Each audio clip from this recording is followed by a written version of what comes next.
नमस्कार मित्रों, संस्था पौरुष की ओर से मैं अशोक दशोरा आप सभी का हार्दिक अभिनंदन करता हूँ, स्वागत करता हूँ। दोस्तों, पिछले दिनों से इंदौर शहर और मध्य प्रदेश भर में फर्जी मैरिज ब्यूरो कांड की घटनाएं बहुत जोर शोर से उजागर हो रही है। इंदौर शहर में कई महिलाओं के द्वारा मिल करके संगमत होकर के फर्जी मैरिज ब्यूरो चलाया जा रहा है, जिसमें लड़कियों की खरीद फरोख्त की जा रही है।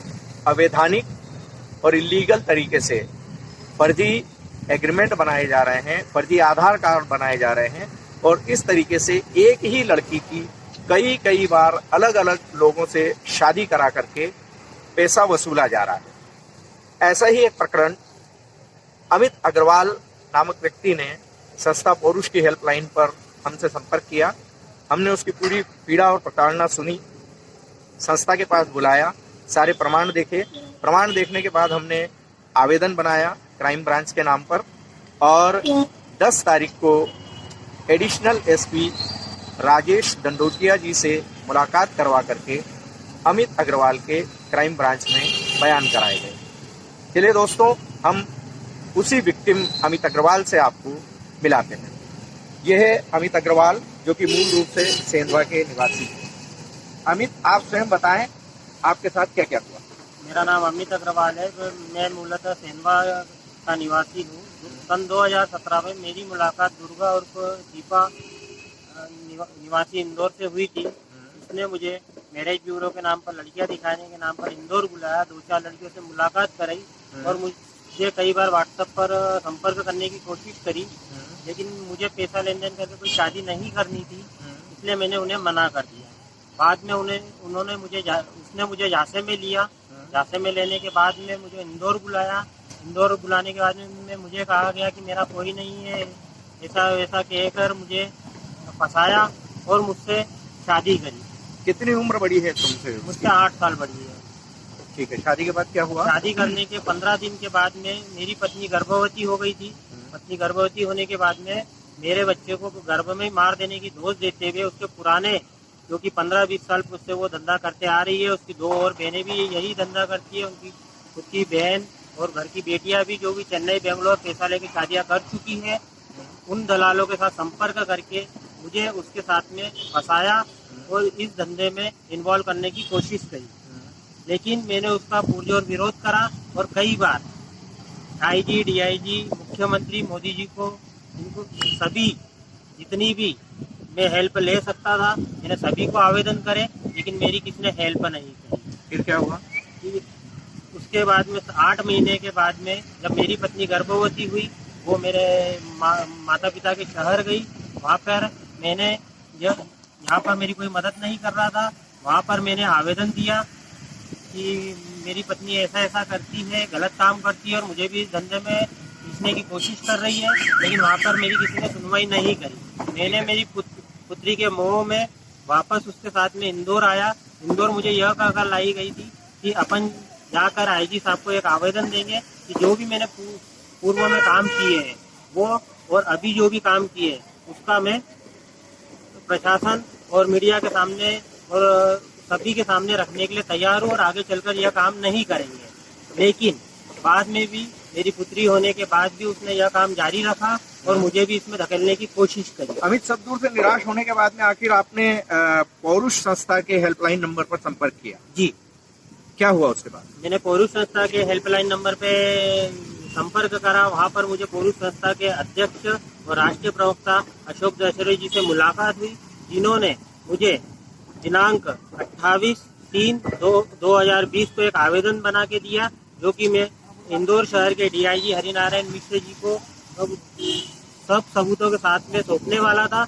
लेकिन 3/8/2020 को मेरी पत्नी के द्वारा वो सब देख लिया गया, इसलिए 4/8/2020 को मेरी पत्नी गाउन में वहाँ से मोबाइल लेके चली गई। 2 घंटे इंतजार करने के बाद में मेरी पत्नी नहीं आई। मैं मेरी 7 माह की बच्ची को, जो कि बहुत प्रताड़ित हो चुकी थी, उसे बहुत घाव लग चुके थे, वो उसे नहलाती धुलाती नहीं है, खिलाती पिलाती नहीं है, उसको दूध नहीं पिलाती है, घर का कोई काम नहीं करती। मतलब बच्ची को बहुत ज्यादा टार्चर बच्ची को बहुत ज्यादा टार्चर करती है, मुझे टार्चर करती है, कमाने नहीं जाने देती है। उस बच्ची को लेके मैं डीआईजी साहब के पास में गया। डीआईजी साहब ने मुझे हमारा जो थाना क्षेत्र लगता था सदर बाजार, वहाँ पे दिया गया। महिला कानून के तहत मेरी बच्ची उसे सौंप दी गई, और जो मेरे और मेरे परिवार के द्वारा यहाँ पे मेरा घर बसाया गया था उसको भी उसे सौंप दिया गया। मुझे 2 पुलिस वालों ने जाके 2 जोड़ कपड़े देके वहाँ से भगा दिया। चलिए, फिर आपकी क्राइम ब्रांच में किस तरीके से शिकायत हुई? उसके बाद में मैं इधर उधर भटकता रहा, मेरी किसी ने मदद नहीं करी। मैंने वापस कोरूस संस्था के अध्यक्ष और राष्ट्रीय प्रवक्ता अशोक दशोरी जी से वापस मुलाकात करी। उन्होंने मेरे फिर से आवेदन बनाया हुआ है।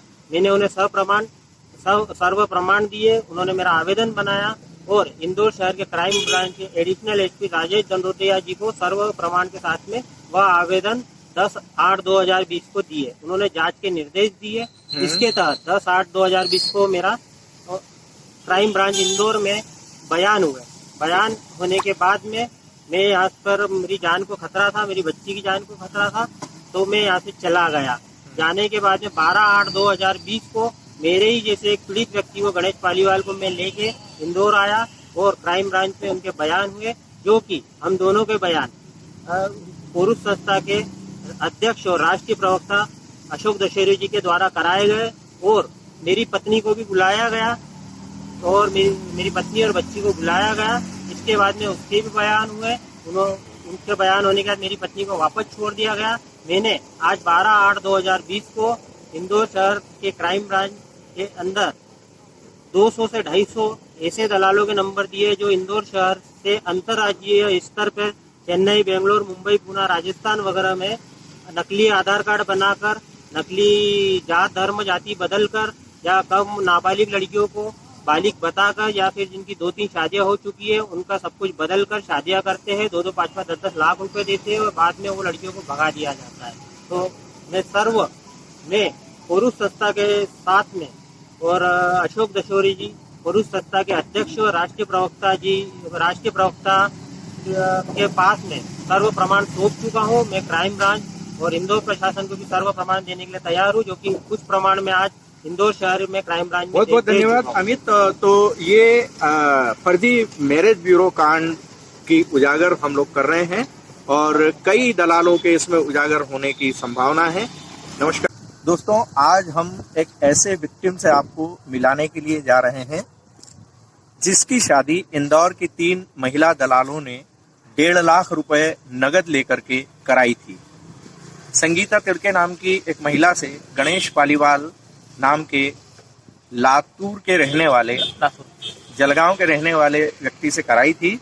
संगीता तिड़के सिर्फ 15-20 दिन उसके साथ में रही और उसके बाद में 60-70 हजार रुपए की ज्वेलरीज और 17 हजार नगद लेकर के फरार हो गई। गणेश दर दर तक भटकता रहा लेकिन किसी ने सुनवाई नहीं की। आज दिनांक 12/8/2020 को हमने संस्था कोरूस के जरिए इनके क्राइम ब्रांच में बयान कराए। चलिए मिलाते हैं हम गणेश पालीवाल से। ये है गणेश पालीवाल। गणेश, तुम्हारी शादी कब कराई और किसने करवाई? मेरी शादी 25 जून 2019 को। 25 जून 2019 को। किन किन 3 महिलाओं ने करवाई? दीपा मोरे, ताराबाई, सुनीता काकू, इनके द्वारा ये शादी करवाई। कितने पैसे लिए? 1.5 लाख रुपए नगद दिए। अच्छा, ठीक है। किससे कराई शादी? संगीता तिड़के नाम की शादी की महिला। संगीता तिड़के नाम की महिला से कराई, जिसको बताया गया था कि वो बच्चा है, शादीशुदा नहीं है, विडो है ना, जबकि वो शादीशुदा है। शादीशुदा है। ठीक है। कितने दिन तक रही संगीता तिड़के तुम्हारे साथ? 15-20 दिन मेरे साथ थी। फिर क्या किया उसने? 60-70 हजार की ज्वेलरी, 17 हजार नगद लेके फरार हो गए। अच्छा, फिर दोबारा लौट के आई? नहीं आई। अच्छा, कहाँ कहाँ गए? सब पुलिस स्टेशन गए।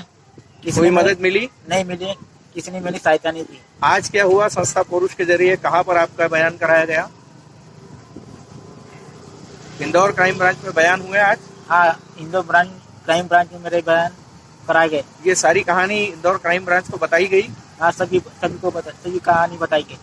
धन्यवाद मित्रों। तो ये है गणेश पालीवाल और इसी तरीके से फर्जी मैरिज ब्यूरो का जो फर्जीवाड़ा चल रहा है इंदौर शहर में और तकरीबन पूरे मध्य प्रदेश में। इसमें कई दलाल 200 से लेकर के 250 तक के दलाल हैं अमित अग्रवाल ने इस पूरे फर्जी मैरिज ब्यूरो कांड को उजागर करने के लिए संस्था पोरुष से संपर्क किया था और अमित के द्वारा क्राइम ब्रांच में एडिशनल एसपी राजेश दंडोटिया जी से हमने संस्था पोरुष के जरिए हमने मिलवाया और उसी के बाद पहले अमित के बयान हुए, उसके बाद पहले विक्टिम गणेश पालीवाल के बयान किए गए। धन्यवाद, नमस्कार।